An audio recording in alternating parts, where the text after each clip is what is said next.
Nous sommes de nouveau en liaison avec nos partenaires de la radio-télévision internationale allemande, la DW. Avec nous aujourd'hui, Fréjus Kenom. Bonjour. Bonjour Gauthier Sédodé.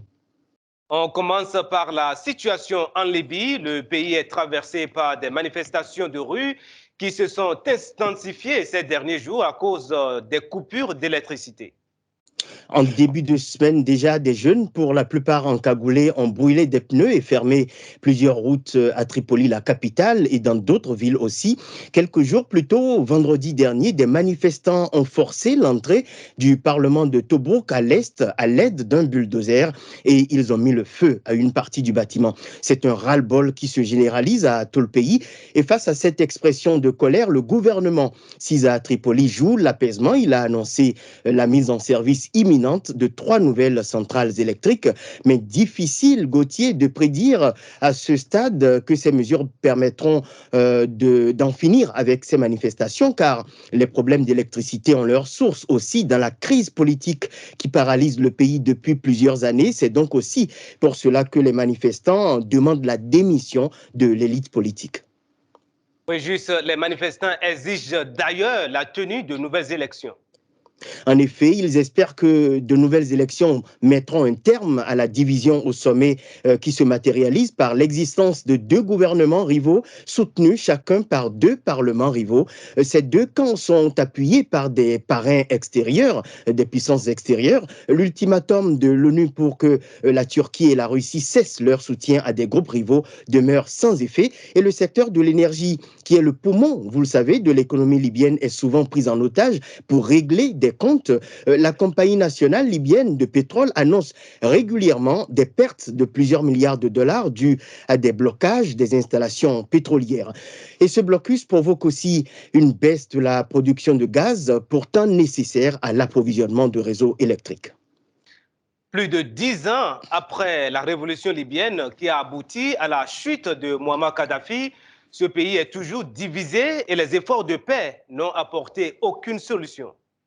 Oui, je vous rappelle que 2 conférences internationales ont été organisées ici en Allemagne en 2020, puis en 2021, pour tenter d'apporter une réponse à la crise en Libye. Et d'autres initiatives existent aussi sans un succès réel. Et cet échec a récemment amené le secrétaire général des Nations Unies, Antonio Guterres, à réclamer aux acteurs politiques libyens de s'abstenir de toute action qui pourrait nuire à la stabilité du pays. Antonio Guterres les a exhortés à se rassembler pour surmonter l'impasse politique persistante.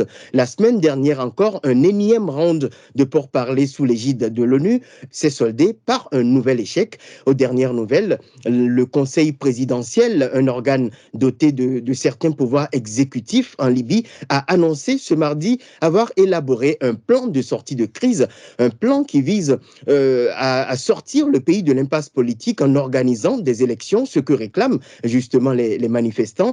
Des concertations sont annoncées avec les 2 camps politiques rivaux, mais en attendant, les Libyens continuent de subir les coupures chroniques de courant et se plaignent aussi de l'inflation. Inflation, parlons-en justement. La hausse des prix touche de nombreux pays dans le monde à divers degrés. En Allemagne, de plus en plus de personnes craignent de voir leur pouvoir d'achat baisser au risque de ne plus se permettre beaucoup de choses. Fréjus, comment se manifeste cette conjoncture?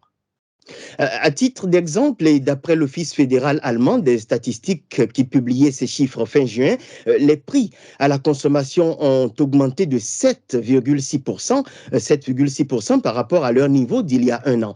Plusieurs raisons expliquent cette inflation, Gauthier. À l'heure actuelle, par exemple, de nombreux matériaux de construction sont rares. Les puces informatiques, par exemple, sont aussi rares. Or, la demande est forte, donc les prix des produits augmentent et les entreprises répercutent cette hausse des prix sur les consommateurs. Inutile de parler encore des prix de l'énergie qui déjà en 2021, je le rappelle, ont enregistré une hausse de plus de 10% par rapport à 2020. Et cette augmentation se trouve aggravée par la pandémie de Covid-19 qui a désorganisé le système économique.